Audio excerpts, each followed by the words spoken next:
দেওয়ার অভ্যাস বেশি।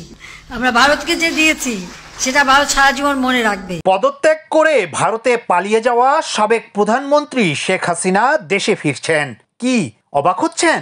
অবাক হলেও এমনটাই হতে যাচ্ছে। নিজ আমলে সই করা চুক্তির কারণে দেশে ফিরতে হচ্ছে শেখ হাসিনাকে। আর দেশে ফেরার সাথে সাথেই বিচারের মুখোমুখি করা হবে পঞ্চমবারের মতো হওয়া সাবেক এই প্রধানমন্ত্রীকে। এমন তথ্যই জানিয়েছেন আন্তর্জাতিক অপরাধ ট্রাইব্যুনালের সদ্য নিয়োগপ্রাপ্ত chief prosecutor advocate Tajul Islam. যারা এই অপকর্মগুলো করেছে, অন্যায়গুলো করেছে, তাদের যদি একটা সঠিক 8 সেপ্টেম্বর ট্রাইব্যুনালে যোগ দিয়েই সাংবাদিকদের সঙ্গে আলাপকালে অ্যাডভোকেট তাজুল ইসলাম জানান, শেখ হাসিনার বিচারের ফরমাল তদন্ত এখনো শুরু হয়নি। তবে শুধু শেখ হাসিনা নয়, ছাত্র জনতাকে মারার সঙ্গে যারাই জড়িত আছেন সবার বিরুদ্ধেই আনুষ্ঠানিকভাবে বিচার প্রক্রিয়া শুরু হবে।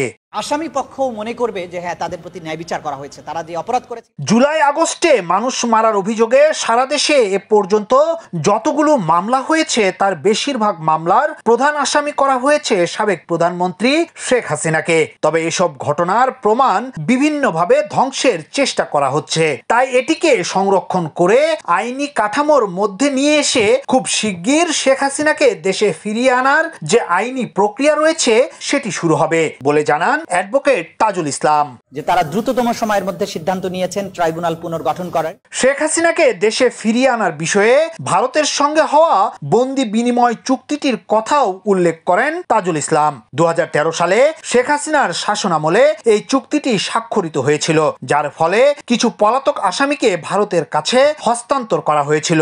ভারতও এই চুক্তির মাধ্যমে পলাতক কয়েকজন আসামিকে বাংলাদেশ সরকারের কাছে হস্তান্তর করেছে। শেখ হাসিনাও যদি আন্দোলনে মানুষ মারার প্রধান আসামি হয়, তাকেও এই প্রক্রিয়ার মাধ্যমে দেশে ফিরিয়ে এনে বিচারের মুখোমুখি হতে হবে।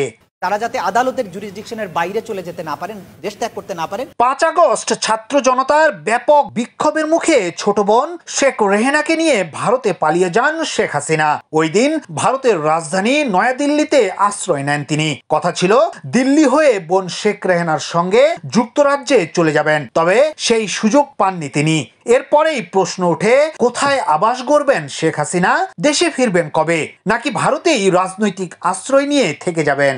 যারা এই দ্বিতীয় মুক্তিযুদ্ধের সময় রক্ত দিয়েছেন, ফিল্ডে ছিলেন। এদিকে আন্তর্জাতিক পুরস্কারপ্রাপ্ত অনুসন্ধানী সাংবাদিক সেলিম সামাদ ভারতীয় সংবাদ মাধ্যম নর্থ ইস্ট নিউজে লেখা এক প্রতিবেদনে দাবি করেছেন, শেখ হাসিনা দিল্লির কাছাকাছি একটি বিমান ঘাঁটির নিরাপদ বাড়িতে আছেন। সেখান থেকে তিনি কারোর সঙ্গে যোগাযোগ করতে পারছেন না, এমনকি ওই বাড়ি থেকে বাইরে যাওয়ারও অনুমতি নেই তার। বঙ্গবন্ধু কন্যা নাকি সেখানেই অনেকটা গৃহবন্দী হয়ে রয়েছেন। হত্যাকাণ্ডের সাথে, এই গণহত্যার সাথে, ক্রাইমস এগেইনস্ট হিউম্যানিটির সাথে সম্পৃক্ত ছিলেন। ইয়াসিন আলী, সোনালী নিউজ, ঢাকা।